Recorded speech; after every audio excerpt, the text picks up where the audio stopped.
जय हिंद दोस्तों, मैं नवीन शर्मा आप सभी का स्वागत करता हूं। आशा करता हूं आप सब एकदम अच्छे हैं, एकदम बेहतरीन हैं। एक बार सारे प्यारे दोस्त बताएंगे आप सब कैसे हैं। उम्मीद करेंगे बहुत अच्छे होंगे। और साथ ही हम लोग पढ़ रहे थे आपका ऑर्गेनाइजेशंस को, जिसमें 2 कक्षाएं हमारी हो चुकी थी।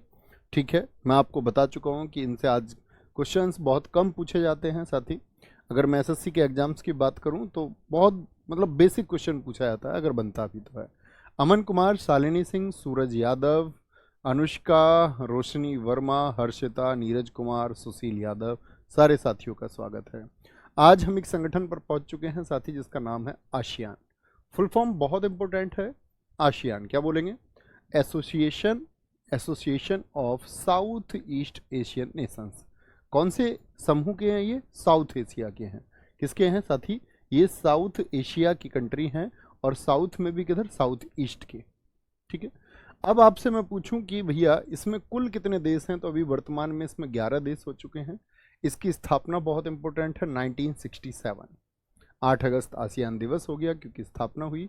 हेडक्वार्टर साथ ही इसका जकार्ता है। क्या बोलेंगे? आसियान का हेडक्वार्टर क्या है? जकार्ता है। शुरुआत में इसमें साथी आपका 5 देश ही थे, जिसमें इंडोनेशिया, मलेशिया, फिलीपींस, सिंगापुर और थाईलैंड थे।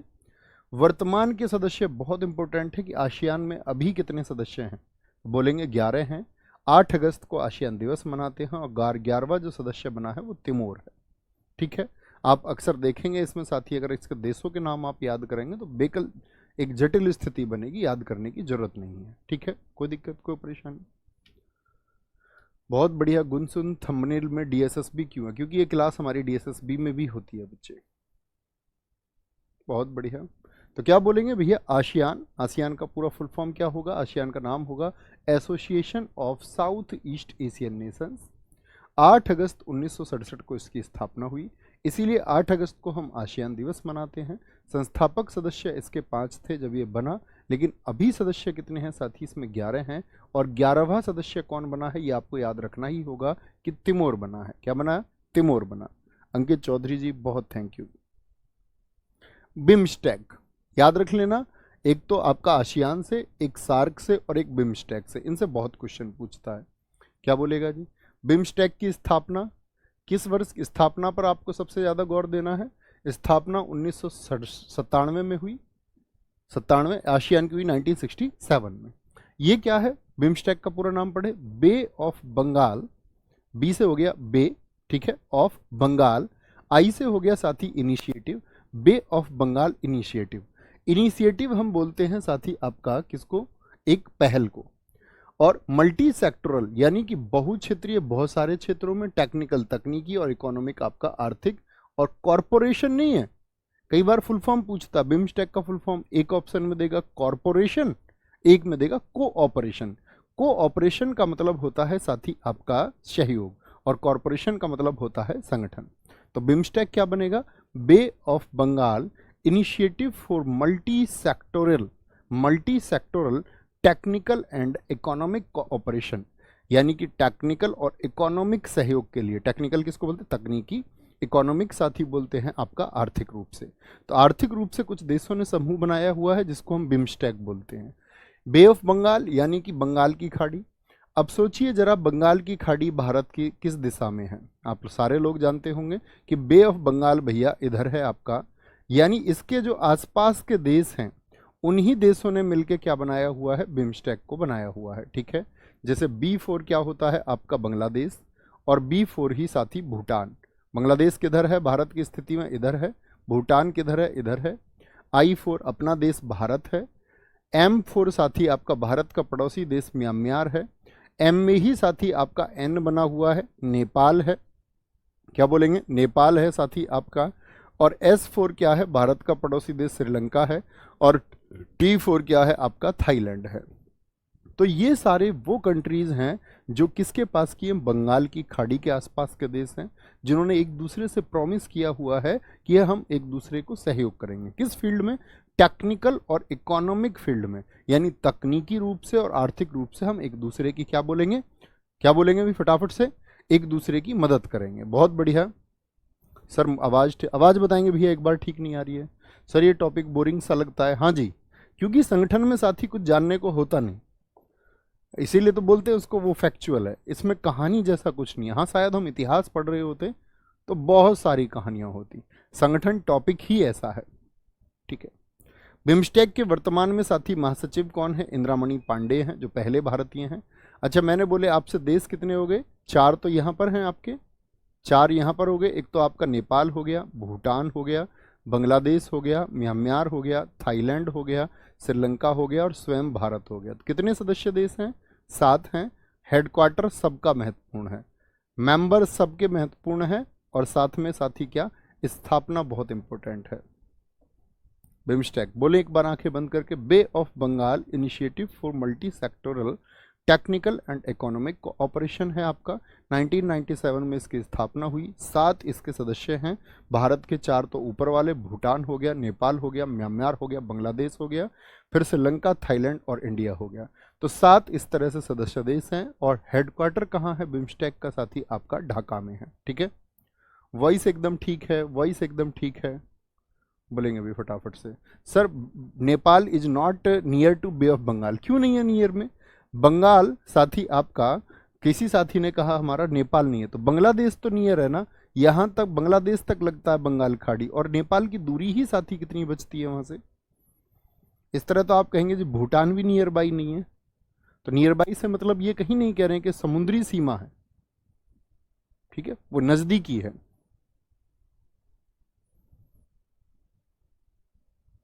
आगे, एशियाई विकास बैंक एडीबी, फुल फॉर्म लिखें सारे साथी। एडीबी का पूरा नाम क्या बनेगा? Asian Development bank, Asian Development bank. तो एशियन डेवलपमेंट बैंक, अब नाम से कैसा लग रहा होगा कि एशियन कंट्रीज के लिए होगा, तो कितने साथी बताएंगे क्या एडीबी सिर्फ एशियन कंट्रीज के लिए है? क्या इसमें जो मेंबर्स हैं वो सिर्फ एशियन कंट्रीज हैं? तो आप कहेंगे नहीं। स्थापना इसका साथी आपका 19 दिसंबर 1966 को। हेडक्वार्टर क्या है इसका साथी? मनीला। मनीला किस देश की राजधानी है? फिलीपींस की। किसकी राजधानी है? वो फिलीपींस की राजधानी है, और फिलीपींस में क्या है? इसका हेडक्वार्टर है। शुरुआत में इसमें 31 सदस्य थे। आपको याद रखने एडीबी में वर्तमान में सदस्य कितने? तो वर्तमान में है 68। कितनी कंट्रीज हैं? क्या बोलेंगे? वर्तमान में 68 सदस्य हैं, जिससे कितने देश ऐसे हैं जो एशिया से हैं? तो याद रख लेना सारे देश एशिया से नहीं हैं, कुछ देश हमारे जो प्रशांत महासागर के आसपास के देश हैं, जिनको हम पैसिफिक कंट्रीज बोलते हैं, उनकी संख्या भी 19 इसमें है। वर्तमान में अध्यक्ष कौन है? मसतसुगु असावा हैं, और वर्तमान में उपाध्यक्ष। तो सबसे इंपॉर्टेंट क्वेश्चन बनेगा, किसी भी भारतीय की उपस्थिति किसी बड़े मंच पर है तो वहां से क्वेश्चन बनता है। ठीक है, कोई भी भारतीय यदि बड़े पद पर आसीन है साथी, तो उससे हमेशा क्वेश्चन बनेगा। बहुत बढ़िया। Asian Development Bank, Sanoj Kumar, Karishma Shakti, Shivakant Rajput, बहुत शानदार। बोलेंगे भाई भैया इसमें जो इम्पोर्टेंट मार्क हुआ सिर्फ वही? हाँ मैंने बताया है, मैं हर टॉपिक के पहले बताता हूँ आपको कि क्या जरूरी है। अगर आप सिर्फ हेडक्वार्टर, उनके एस्टैब्लिश ईयर, उनके वर्तमान में साथी किसी भारतीय की उपस्थिति वहां पर है, और उसमें कितनी कंट्रीज हैं, इतना भर भी याद रखेंगे, और वही याद रखना है। ये नहीं पढ़ना है कि उसमें स्थापना के समय 31 सदस्य थे, कभी नहीं पूछा जाएगा। जानना चाहते हैं तो जान सकते हैं बस। ठीक है आदेश भाई। तो एशियन डेवलपमेंट बैंक के बारे में बोले, एडीबी। एडीबी में सिर्फ साथी एशिया के देश नहीं है, 19 पैसिफिक कंट्रीज हैं, 49 देश ऐसे हैं जो एशियन आपका हैं, यानी कि एशियाई देश हैं। 19 दिसंबर 1966 को इसकी स्थापना हुई। कहाँ पर हुई भैया? मनीला में हुई। 31 यानी कि 31 कंट्रीज थी शुरुआती दौर में। वर्तमान में क्या बोलेंगे? इसके अध्यक्ष कौन है? असाकावा हैं, और उपाध्यक्ष कौन है? भारतीय अशोक लवासा हैं। कौन है? अशोक लवासा हैं।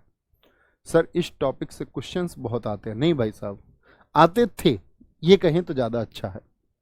अब तो सिर्फ कभी पूछता है तो बड़ा कॉमन सा क्वेश्चन पूछ लेता है, WHO का हेडक्वार्टर कहाँ पर है, यूनेप का हेडक्वार्टर कहाँ पर है।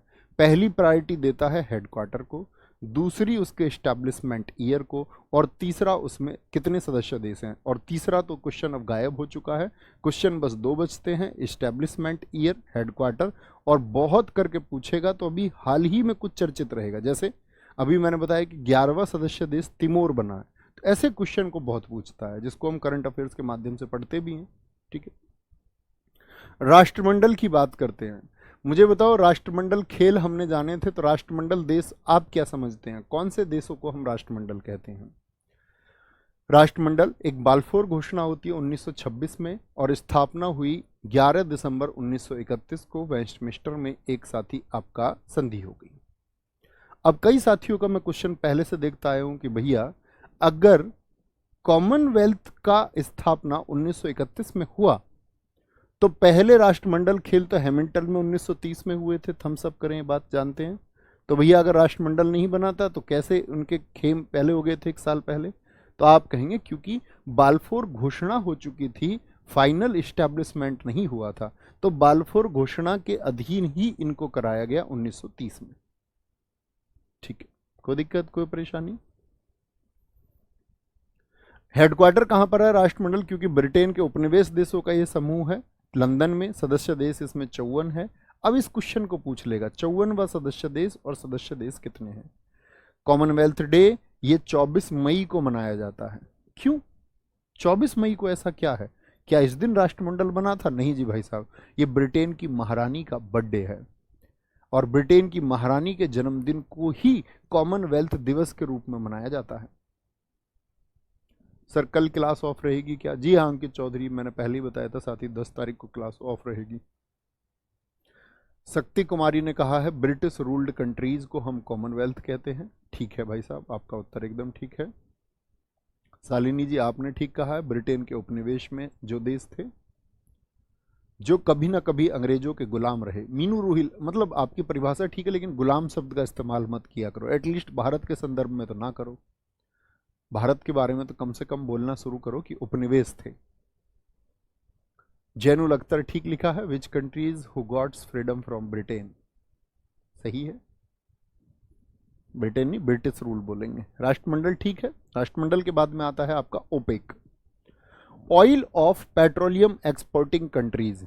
ये साथी वो सारे देश हैं जो पेट्रोलियम को एक्सपोर्ट करते हैं। आप अक्सर देखोगे ओपेक में से ये दूसरे तीसरे महीने किसी देश को बाहर निकाल देते हैं, फिर शामिल कर लेते हैं ओपेक को, फिर हटा देते हैं, फिर शामिल कर लेते हैं। इनकी बहुत बैठकें होती हैं।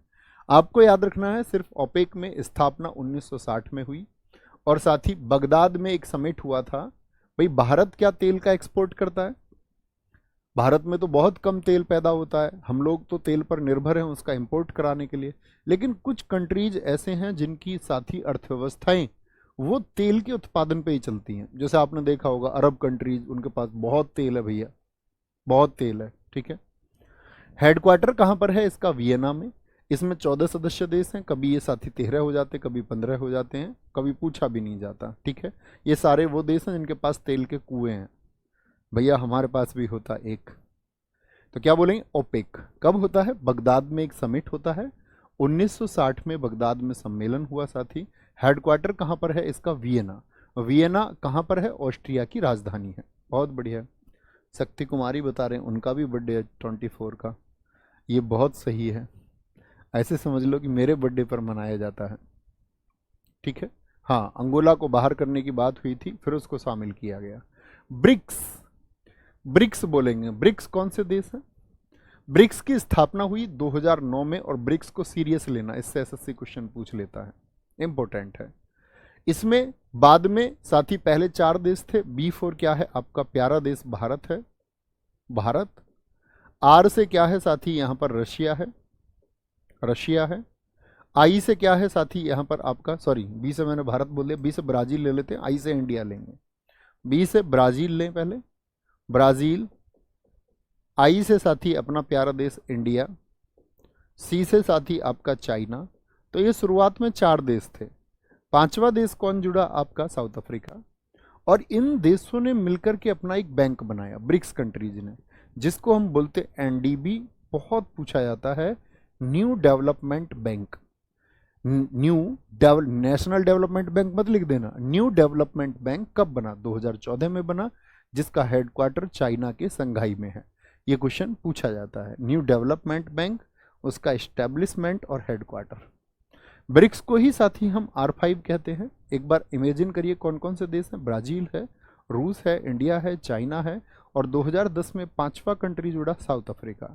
एक बैंक बनाया न्यू डेवलपमेंट बैंक, 2014 में बनाया संघाई में, जिसका हेडक्वार्टर है।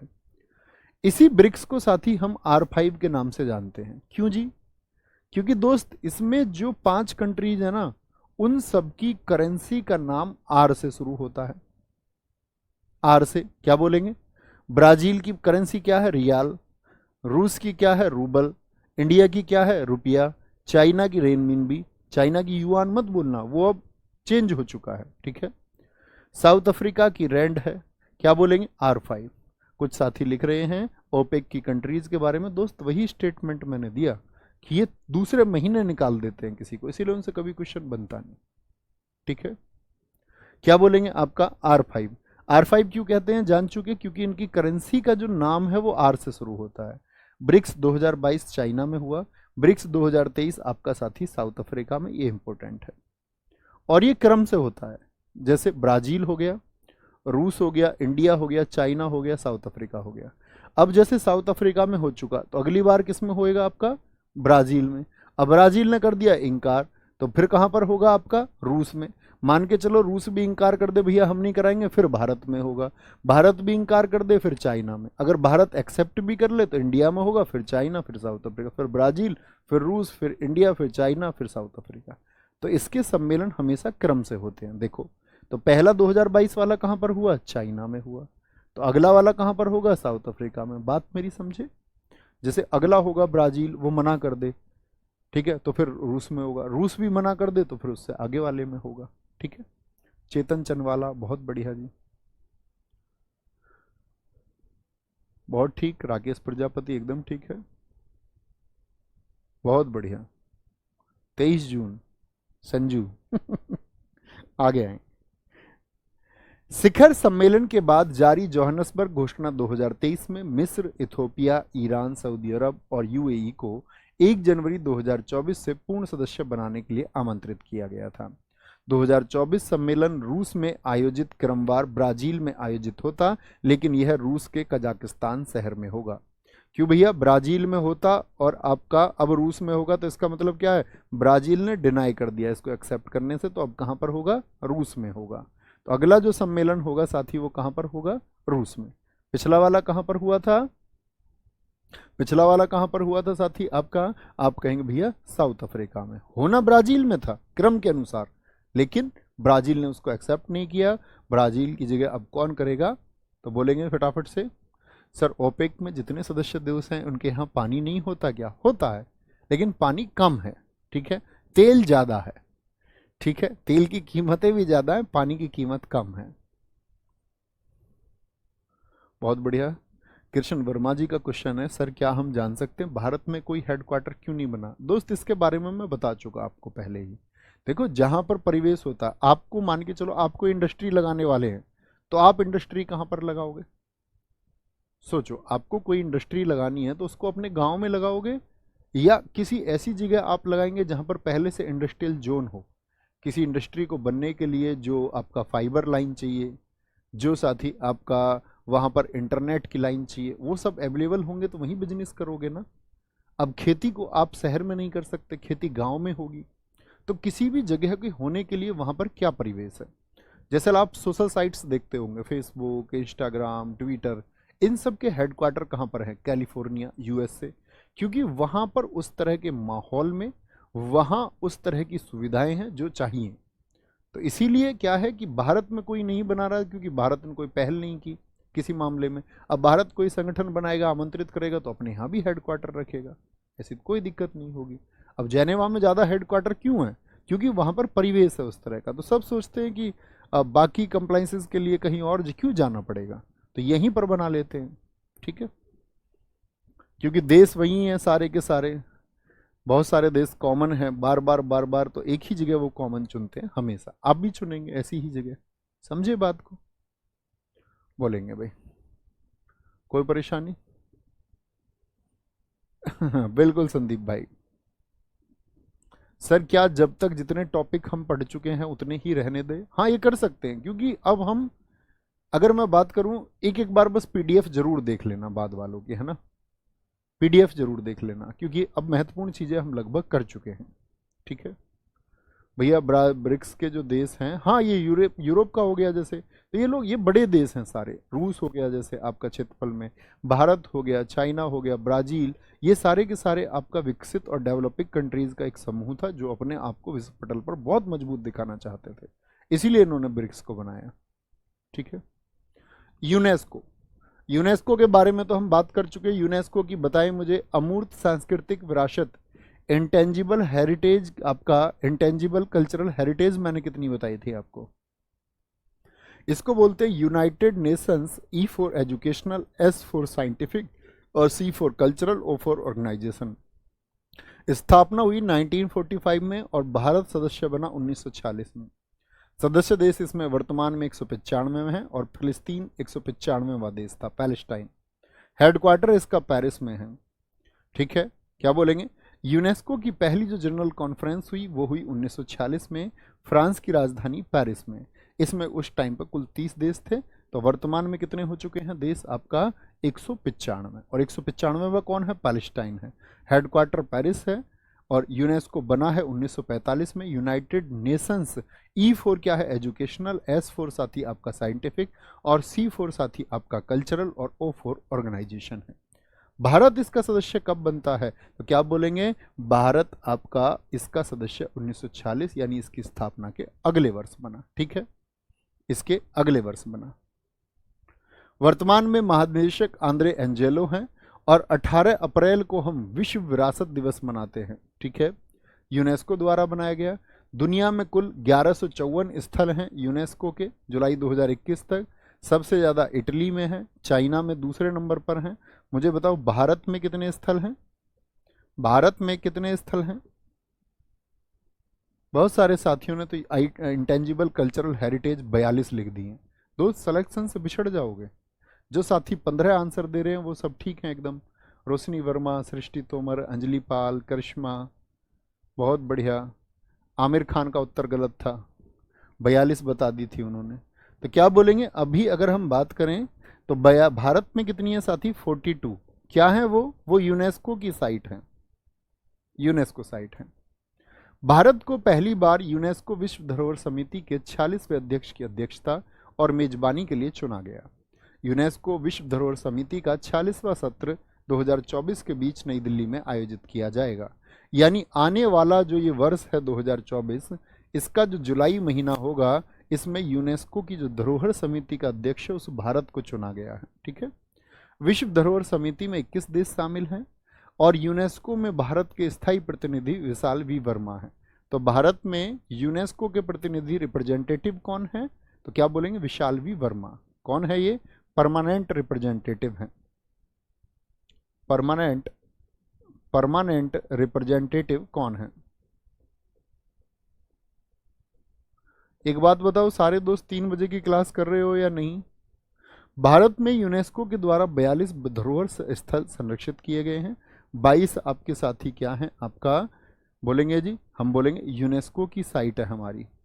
यूनेस्को में शामिल पहला विश्व धरोहर स्थल इक्वाडोर का गलापागोस आइलैंड था, पूरी दुनिया में सबसे पहले। जैसे मैं आपसे अब क्वेश्चन पूछूंगा, मैंने आपको यूनेस्को की साइट पढ़ाई, मुझे बताओ भारत की पहली साइट कौन सी है जो यूनेस्को में शामिल हुई? तो याद है 1983 में भैया आगरा का किला भी हुआ, अजंता हुआ, एलोरा हुआ और आपका ताजमहल भी हुआ। वो चारों कब की है? 1983 की है। Very good, very good, very good. कोई दिक्कत? तो इक्वाडोर का क्या था साथी? आपका गलापागोस आइलैंड था। G7, ये सारे विकसित देश हैं। G7 स्थापना 1975 में। Germany, Japan, Canada, America, Britain, France, Italy. Canada इसमें साथी 1976 में जुड़ा था। ठीक है, रूस इसमें सबसे बाद में 1998 में जुड़ा, लेकिन 2014 में जब रूस ने क्रीमिया क्षेत्र पर कब्जा कर लिया तो रूस को इन्होंने बाहर कर दिया और अभी ये 7 कंट्रीज हैं। तो जैसे ही रूस शामिल हुआ था तो क्या बन गया था? ये G8, लेकिन G8 से वापस क्या बन गया? G7। इसको हम बोलते हैं जज जर्मनी, जापान, जज CAB, जज कैब में बैठ के गया FIR करने, FIR, R फॉर रूस को अब इन्होंने हटा दिया। 8 देश थे। ठीक है, Germany, Japan, Canada, America, Britain, France, Italy, रूस, ये साथी विकसित देशों में भी हैं हमारे। तो क्या बोलेंगे, ये क्या बोलेंगे, ये विकसित देश हैं हमारे, और विकसित देशों का जो समूह है उसी को हम जीएस कहते हैं। क्या बोलते हैं, जी एस नहीं, G7 कहते हैं। जी एस बोले तो एस फॉर 7 और जी फॉर ग्रुप। जी का मतलब क्या होता है यहाँ पे, ग्रुप। सारे बोले जी फॉर क्या है, ग्रुप। तो ग्रुप ऑफ 7 कंट्रीज है ये, ग्रुप ऑफ 7 कंट्रीज है। तो बहुत बार पूछता निम्नलिखित में से कौन सा ग्रुप है जिसमें भारत शामिल नहीं है, तो ऑप्शन अक्सर आपको G7 लिखा हुआ मिलेगा। G7 में कहीं भी इंडिया है, ध्यान से देखें, तो आप कहेंगे नहीं, G7 में नहीं है। बहुत बढ़िया सर, एप्लीकेशन में मेरी जीएस की कई क्लास छूट गई हैं भाई, उनकी फिर भी पीडीएफ तो एक एक बार देख ही लो यार, बाकी 3 बजे का सेट करते हो तो अच्छी बात है। आ गए। अब आते हैं G20। G20 की अगर हम बात करते हैं साथी, G20 में कितना, ग्रुप ऑफ 20 मेंबर्स है। ये दरअसल में जो 20 देश हैं उनके फाइनेंस मिनिस्टर्स और वहां के जो केंद्रीय बैंक हैं उनके गवर्नर्स का एक समूह है। जैसे मैं आपसे पूछूं भारत का साथी सेंट्रल बैंक कौन सा है, सारे दोस्त उत्तर देंगे भारत का सेंट्रल बैंक कौन सा है, तो आप कहेंगे रिजर्व बैंक ऑफ इंडिया है। तो 20 ऐसे देश हैं और उनके रिजर्व बैंक और उनके जो फाइनेंस मिनिस्टर्स हैं वो मिलकर के ग्रुप बनाते हैं। स्थापना 1999 G20 की। अब दरअसल में हम लोग सोचते हैं G20 में क्या साथी, आपका सिर्फ 20 देश है, नहीं, 20 ग्रुप्स हैं, आपका 20 यूनिट्स हैं। 20 यूनिट कौन कौन सी हैं, 19 तो देश हैं और एक है यूरोपियन यूनियन। यूरोपियन यूनियन में आपको पढ़ा चुका हूं। सारे साथियों का एक स्वर में उत्तर चाहिए कि यूरोपियन यूनियन में कितनी कंट्रीज मैंने आपको बताई। उनमें से कई देश मैंने आपको बताए थे जो यूरो अपनाते हैं, एक बार आंसर करेंगे। तो भारत 1 दिसंबर से लेकर के 30 दिसंबर 2023 तक एक वर्ष के लिए G20 की अध्यक्षता ये कर चुका है। ठीक है, करेगा नहीं, कर चुका है, अध्यक्षता किया। ठीक है, अध्यक्षता किया की जगह लिखें अध्यक्षता की। G20 की 2023 सम्मेलन नई दिल्ली में हुआ, बहुत चर्चित रहा था साथी। 2023 सम्मेलन के लिए भारतीय शेरपा कौन रहे थे, अमिताभ कांत। शेरपा का मतलब होता है प्रमुख व्यक्ति, जिन पर इसका आयोजन की बाहर था। कौन थे, अमिताभ कांत थे, अमिताभ कांत। अच्छा मुझे बताएंगे, इस बार की खबर आपने करंट अफेयर्स में सभी ने पढ़ा होगा कि कौन से संघ को शामिल करने की बात इस बार की गई, जिससे ये G20 जो था इसको G21 बनाया गया। तो G21 जब बनाया गया तो साथी किसको, अफ्रीकन यूनियन को, किसको, अफ्रीकी संघ को इसमें शामिल करने की बात की गई। कहां पर, हमारे भारत देश में, ये बात जानते होंगे। तो G20 किस तरफ मूव हुआ, G21 की तरफ, G21 की तरफ। बहुत बढ़िया, बहुत सारे साथियों के उत्तर गलत भी हैं, लेकिन कई साथियों ने, बहुत ज़्यादा साथियों ने उत्तर ठीक दिया है। यूरोपियन यूनियन में 27 देश हैं, यूरोपियन यूनियन में 27 देश हैं। बहुत सारे साथियों का उत्तर, कुछ ने 192 लिख दिया है, किसी ने अपने पास से 175 लिख दिया है। बेटा आप कब पढ़ेंगे, ये सारे साथी उत्तर सही देते हैं तो इनको उत्तर कैसे पता है, इसका मतलब है आप रिवीजन नहीं करते, आप एक अच्छे स्टूडेंट फिर नहीं है। कब आप अच्छे स्टूडेंट बनेंगे, 195 का क्या मतलब है, ये तो एक तुक्का हुआ। बहुत सारे साथियों ने तो सारी बात लिखी, 27 देश हैं, 20 यूरो अपनाते हैं। सुमन मुंडा जी, संदीप लोधी, करिश्मा, बार बार ये बच्चे ठीक आंसर देते हैं। सिलेक्शन के दावेदार भी वही रहेगा जो अपना रिवीजन अच्छे से करता है। आगे आएंगे, AIIB, ये बहुत इंपॉर्टेंट नहीं है, सिर्फ एक एक बार पढ़ लें। एशियन इंफ्रास्ट्रक्चर इन्वेस्टमेंट बैंक है, स्थापना 2015 में हुई और मुख्यालय इसका बीजिंग में है। G4 ये सारी वो कंट्रीज हैं जो कहती हैं कि हम UN में स्थायी सदस्य बनेंगे। भारत, जापान, जर्मनी और ब्राजील, सारी की सारी कैसी कंट्रीज हैं साथी, डेवलपिंग कंट्रीज हैं। तो G4 में भारत है या नहीं है, बोलेंगे G4 में भारत है या नहीं है। अच्छा, G20 में भारत था या नहीं था, जी हाँ। G4 में भी इंडिया अभी तक हमने पढ़ा है। G20 में भैया भारत है कि नहीं है, जी भैया है भारत, लेकिन किस में नहीं था, तो हम बोलेंगे ग्रुप ऑफ 7 कंट्रीज में नहीं है। ठीक है, G77 भारत इसका हिस्सा है, क्या बोलेंगे, याद रख लेना, इंडिया इसमें शामिल है।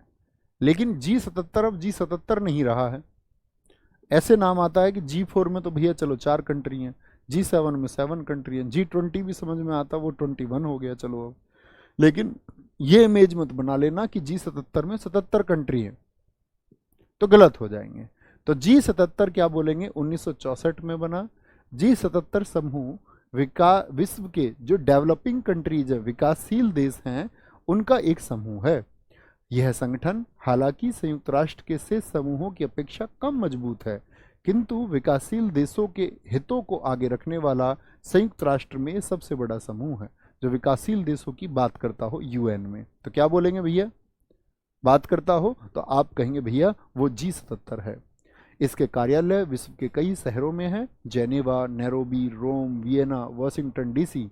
जेनेवा में मुख्यालय, मुझे बताओ G77 का हेडक्वार्टर कहाँ पर है, जेनेवा में। 77 तो इसके फाउंडर मेंबर थे, इसीलिए इसका नाम G77 है, ठीक है। लेकिन तब से संगठन के अनुसार इसका विस्तार 134 सदस्य देशों में हो गया है। पाकिस्तान के पास 2021 में लास्ट अध्यक्षता रही। बहुत बढ़िया। प्रवेश बेटा पढ़ लो प्लीज। देखो प्रवेश ने क्या लिखा है, पिपार कब होगा, पिपार कब होगा, अब बता दो इनको पिपार कब होगा। बेटा इस क्लास को आप करने आए हो तो सीधी सी बात है, इंग्लिश तो होगी CHSL में भी, MTS में भी, CPO में भी, CGL में भी। तो भाई कैसे बात बनेगी, पिपार लिखोगे। आज तक पेपर की स्पेलिंग ही नहीं जानी। सर G4 में जी का क्या अर्थ है, अखिलेश गलोरिया जी अभी बताया था जी क्या है, सारी क्लास जानती है, आप सो गए थे क्या। G4 ग्रुप, तुम छोड़ छोड़ के क्लास तो नहीं देखते हो, ऐसे क्लिक कर करके छोड़ छोड़ के, तुमको कैसे नहीं पता होती है कॉमन चीजें। बेटा पेपर की स्पेलिंग लिखनी सीखनी होगी। मैं ये मान सकता हूं कि आपने नहीं जानी होगी, लेकिन आप देश की सेवा करने जाएंगे किसी भी एक डिपार्टमेंट में, तो लोग आपको नहीं पकड़ेंगे कि भैया आप चीटिंग से शामिल हो गए हैं क्या। कॉमन चीजें तो जान लो भाई। मान लिया चलो अंग्रेजी बहुत अच्छी नहीं है, बहुत लोगों की नहीं होती, मेरी नहीं है, लेकिन जो कॉमन वर्ड्स हैं वो तो जानने होंगे ना। रिक्वेस्ट है मेरी, ये सीखो। अगर आप सीखना चाहते हैं तो सीख जाएंगे, पेपर नहीं लिखना है, बात खराब हो जाएगी। रेड क्रॉस, ये साइन किस एड का है बताएंगे, मेडिकल एड, चिकित्सीय सहायता। 8 मई को हम रेड क्रॉस दिवस के रूप में मनाते हैं, क्योंकि 8 मई 1863 को क्या हुआ था, हेनरी ड्यूनेंट ने स्थापना की थी रेड क्रॉस की। रेड क्रॉस जो कि जान जाने से बचाता है। तो ठीक है, इसका हेडक्वार्टर कहाँ है, जेनेवा। जेनेवा मुझे बताएं किस देश में है, स्विट्जरलैंड में, ठीक है। और रेड क्रॉस नोबेल कितनी बार पा चुका है, 3 बार। ये कब मिला, फर्स्ट वर्ल्ड वॉर के दौरान मिला। ये आपका सेकंड वर्ल्ड वॉर 1939 से 45 चला, उसके दौरान, क्योंकि इन्होंने ग्राउंड पर क्या की, घायल सैनिकों की मदद की। ऐसे नहीं किसी एक पक्ष के, सबकी मदद की, ठीक है। 1963 ये साथी 100 वर्ष पूरे हो गए आपका किसको, रेड क्रॉस की स्थापना को। अब कोई नहीं हंसेगा, बस इतना ही हंसना था। क्या बोलेंगे, 100 वर्षों तक। क्या बोलेंगे, इसकी स्थापना हुई 1863, तो उसकी स्थापना के 100 वर्षों की खुशी में। इंटरपोल जानते हैं, जो कोई बड़ा अपराधी होता है एक देश से ज्यादा देश में, जैसे डॉन का इंतजार तो 11 मुल्कों की पुलिस कर रही है, तो मतलब वो एक से ज्यादा देश के लिए अपराधी है। और एक से ज्यादा, क्या बोलेंगे, एक से ज्यादा देशों के लिए अपराधी है, तो इसका मतलब क्या हुआ साथी आपका, कि भैया ये आपका 1923 में इसकी स्थापना हुई, तो उसके लिए इंटरपोल आएगा, इंटरनेशनल पुलिस। फ्रांस के लियोन्स में उसका हेडक्वार्टर है। जी भाई साहब, आज रेड क्रॉस डे है। रक्तदान के बारे में मैं समझूंगा कि आप सब जानते होंगे, और तुमको सारी चीजें बतानी पड़े तो फिर तुम अच्छे बच्चे नहीं हो, उतना पता होना चाहिए। बोलेंगे भैया नोबेल प्राइज भैया इन्हीं के पैसों से दिया जाता है। नहीं दोस्त, इनके पैसों से नहीं दिया जाता, ये पहले हैं नोबेल पाने वाले। पैसे से तो वो आपका अल्फ्रेड बर्नार्ड नोबेल के पैसों से दिया जाता है, अल्फ्रेड बर्नार्ड नोबेल के पैसों से, ठीक है। कोई दिक्कत, ये इंटरपोल हो गया साथी आपका। अरब लीग, अरब के देशों का 1945 काहिरा का है, ना भी याद रखें तो बात बनेगी। UNCTAD, United Nations conference on trade and development, पूरी दुनिया में जो व्यापार है उसके विकास को लेकर के चिंता करता है कौन, अंकटाड। स्थापना 1964 में हुई, बहुत इंपॉर्टेंट है। मुख्यालय अंकटाड यानी यूएन, जिनके आगे यूएन लगा हुआ है ना, इसका मतलब यूएन के ही अंग हैं। क्या बोलेंगे, 6 ऑर्गन्स में से नहीं है लेकिन सपोर्टेड बाय यूएन है। क्या बोलेंगे, मुख्यालय जेनेवा, अध्यक्ष इसका साथी हलीम मोहम्मद। सम्मेलन 4 वर्षों में एक बार होता है, सदस्य इसके 195 हैं। यूएनडीपी, ये भी किसका संगठन है, यूएन का। यूएनडीपी फुल फॉर्म पता होनी चाहिए।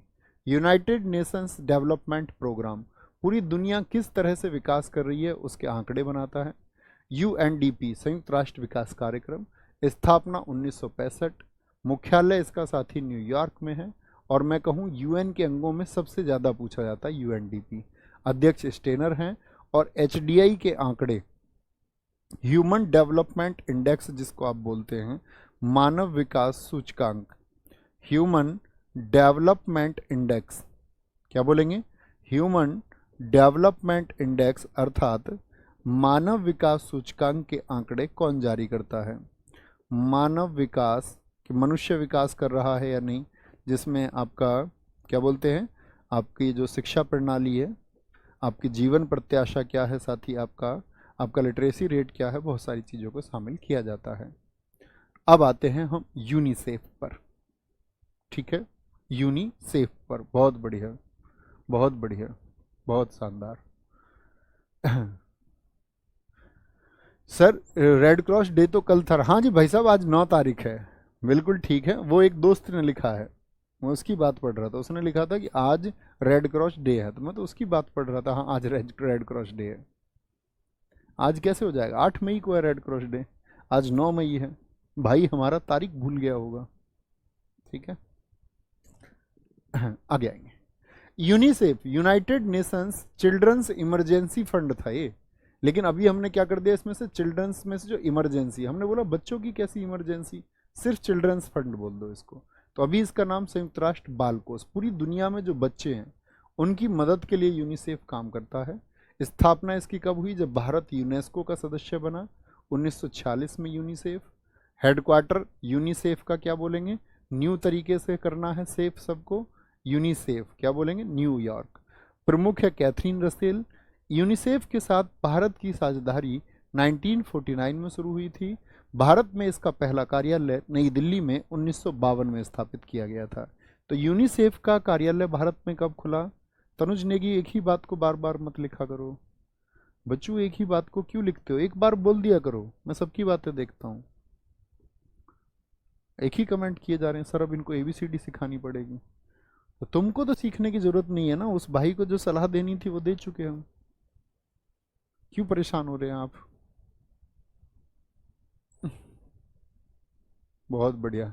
हाँ ये ठीक है, हिमांशु कुमार जी कह रहे सर मुझे लगा आज तो रिकॉर्डेड क्लास हो गई, 8 मई को रिकॉर्ड की हुई क्लास होगी। नहीं भाई साहब, रिकॉर्डेड नहीं है। रिकॉर्डेड जब क्लास होती है तो मैं आपको बता ही देता हूँ खुद ही। मिली बॉबी ब्राउन को 14 वर्ष की आयु में यूनिसेफ की सबसे कम उम्र की सद्भावना राजदूत, सद्भावना राजदूत मतलब दुनिया भर में बच्चों की सहायता के लिए मैसेज देने को, क्या बोलेंगे, मैसेज देने को इनको तैयार किया गया। क्वाड, क्वाड्रिलेटरल सिक्योरिटी डायलॉग, इसको बोलते, क्वाड्रिलेटरल किसको बोलते, 4 भुजाओं वाला चतुर्भुज, जैसे भारत हो गया, ऑस्ट्रेलिया हो गया, आपका साथी जापान हो गया और अमेरिका हो गया।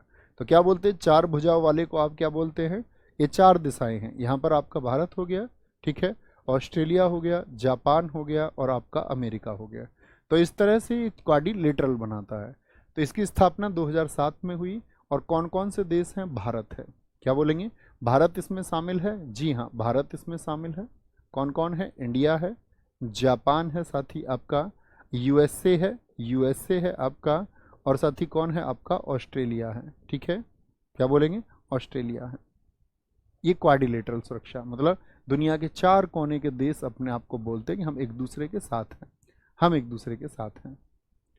एससीओ, संघाई सहयोग संगठन, एक साथी हमारे पूछ रहे हैं कि इनको याद कैसे करें। इनको याद करने के लिए दोस्त मैं आपको कभी ट्रिक्स नहीं बता सकता, बनाऊंगा तो 50,000 ट्रिक्स बन जाएंगी संगठन में, कोई मतलब नहीं है उस बात का, ठीक है। आप अपनी ट्रिक्स बनाएं तो ज़्यादा बेहतर है। संगठन में मैं कभी ट्रिक्स नहीं बनाता, और बनाने को बना सकता हूँ, 1000 से ज़्यादा ट्रिक्स बन जाएंगी चीज़ों को रिलेट करने की, फिर आप उनको भूल जाएंगे। इसीलिए इनको बिना ट्रिक्स के याद करना, बनाओ तो अपनी बना लेना कुछ। संघाई कोऑपरेशन ऑर्गेनाइजेशन, ये बहुत इंपॉर्टेंट है, मैंने चुनिंदा चीजें आपको बताई हैं जो याद करनी है, ठीक है। स्थापना 2001 में हुई, सदस्य देश कितने हैं, 9, और नवा देश कौन बना है आपका, ईरान बना है। इसमें स्थान वाली कंट्रीज हैं, ध्यान से देखिए किस किस को छोड़ करके, रूस हो गया आपका, आन तो ईरान में भी है, रूस, भारत, चाइना को छोड़ करके आन वाली कंट्रीज हैं इसमें। भारत 2023 के लिए एससीओ की अध्यक्षता की, और वाराणसी उत्तर प्रदेश 2022-23 के लिए क्या बना, संघाई कोऑपरेशन ऑर्गेनाइजेशन की, साथ ही आपका पर्यटन और सांस्कृतिक राजधानी, क्या बोलेंगे, सांस्कृतिक राजधानी। इस तरह के छात्रों की जरूरत है। देखो उसने करंट अफेयर्स से पढ़ा हुआ गया प्रसाद ने कि क्वाड के बीच में मालाबार अभ्यास होता है, बहुत शानदार। तो कौन बना आपका आपका बोलेंगे एससीओ की सांस्कृतिक राजधानी, जो कल्चरल कैपिटल बना आपका या टूरिज्म कैपिटल, वाराणसी। और सदस्य देश कितने हैं, 9, और नवा कौन है, ईरान है संघाई का। WHO क्या बोलेंगे, वर्ल्ड हेल्थ ऑर्गेनाइजेशन, मुख्यालय, हेल्थ अगर खराब है तो जानलेवा हो जाती है, जेनेवा। प्रमुख है ट्रेडोस। इसकी स्थापना हुई 7 अप्रैल 1948 को, और पहली स्वास्थ्य सभा इसकी कब हुई, जो पहला समिट हुआ हेल्थ समिट, वो हुआ 1950 में। इसकी स्थापना 7 अप्रैल को हुई साथी, इसलिए हम 7 अप्रैल को क्या मनाते हैं, स्वास्थ्य दिवस मनाते हैं। इसकी सदस्यता क्या बोलेंगे, कितने देशों के द्वारा ग्रहण की गई, 193।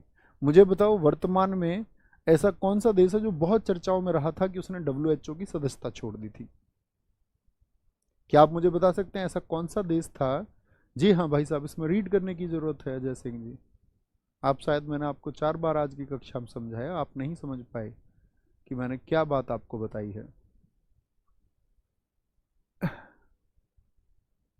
बहुत बढ़िया, बहुत शानदार, बिल्कुल ठीक कहा सरबजीत आपने, इन सब का यही इलाज है। कुछ बच्चे तो एकदम बुद्धू बच्चों की तरह रिएक्ट करते हैं। बुद्धू बच्चे समझते हैं किनको कहते हैं, जिनको ऐसे लगता है कि उनको इमला की तरह पढ़ाया जाए, राम राम, का भाई भाई। ऐसे कैसे भाई आप एडवांस स्टडी करेंगे, ऐसे कैसे स्मार्ट बनेंगे, पीछे रह जाओगे भीड़ में। जिन चीज़ों को टाइम देना उन चीज़ों को टाइम देना है। अब मैं इसको आराम से बोलता रहूं तो आप इसको कई दिन में, हम 10 दिन में करेंगे जाके, फिर कोई मतलब भी है। तो क्या आप बोलेंगे WHO, क्योंकि ये चीज़ें हम कॉमन बचपन से पढ़ते आए, बचपन से नहीं भी पढ़ते आए तो अभी अगर आपकी गलती है नहीं पढ़ा है तो पहले गलती क्या है, तो अभी जो समय मिल रहा है उसको यूटिलाइज करते हुए जल्दी से चीज़ें करनी है।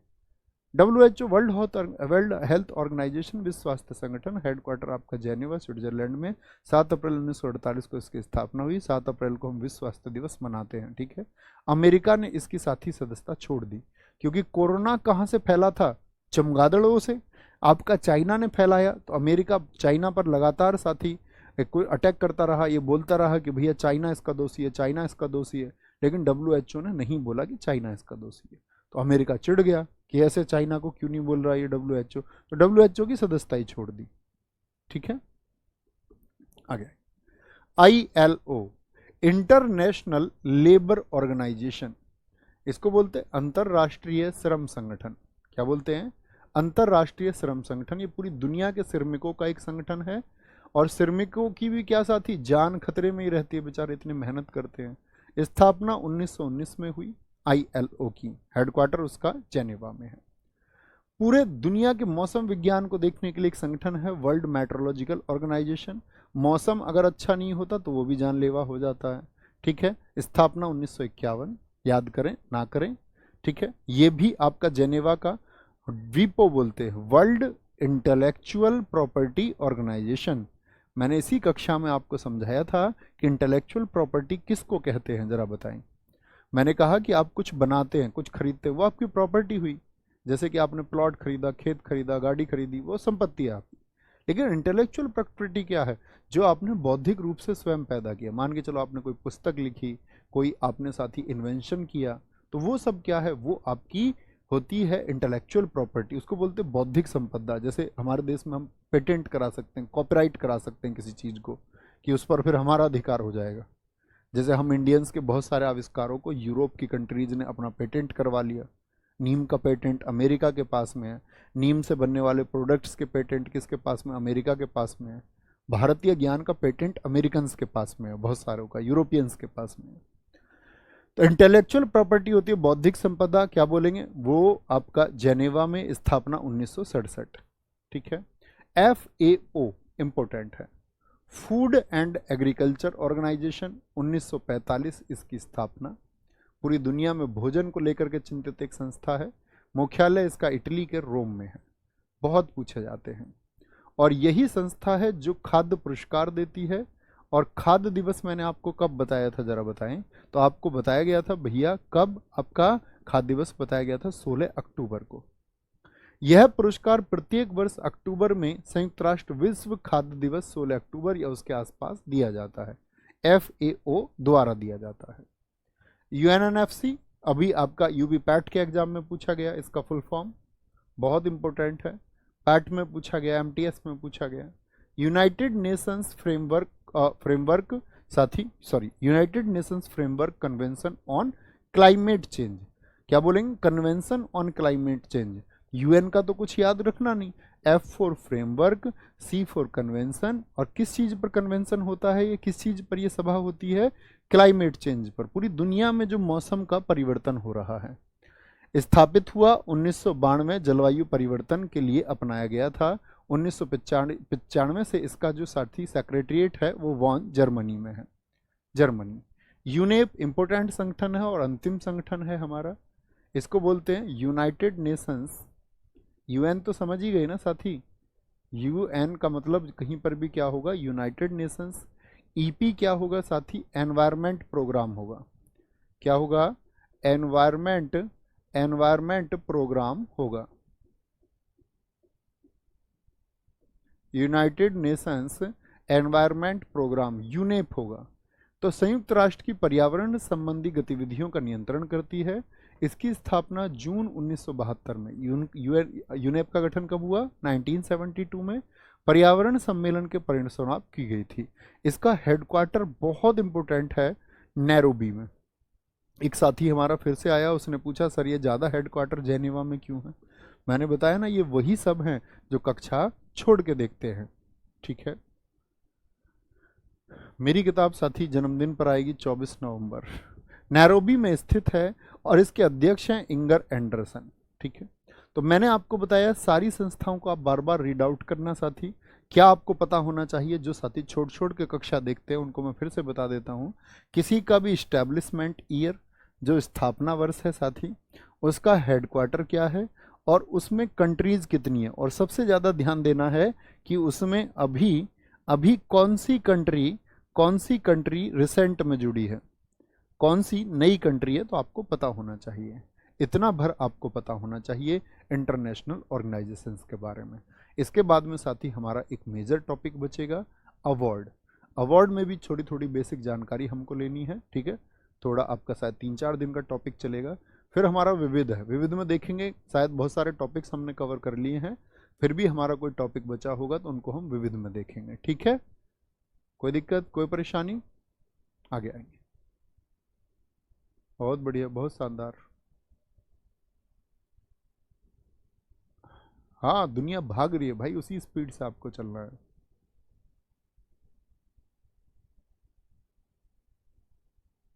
नहीं भाई, मैं ऐसा क्यों समझूंगा आमिर?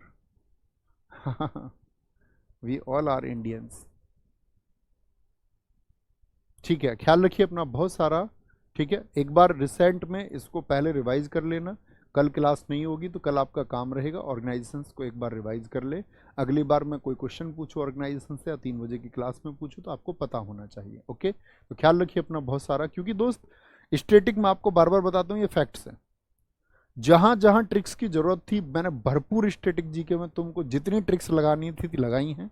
जितने इंटरेस्टिंग वे से जो नॉलेज देनी थी आपका ब्रॉड करके वो भी हमने दी है। लेकिन ये जो छुटके टॉपिक हैं, छुटके टॉपिक मतलब इनमें ज़्यादा दिमाग नहीं लगाना है, ठीक है। लगाने को लगा सकते हैं इनमें, लेकिन वो 0 रिजल्ट मिलने हैं, उसके कोई अर्थ नहीं है उसका, है ना। तो मिलते हैं कल, ओके। थैंक यू, नमस्ते। मतलब कल तो नहीं, नेक्स्ट क्लास जब होगी। जय हिंद।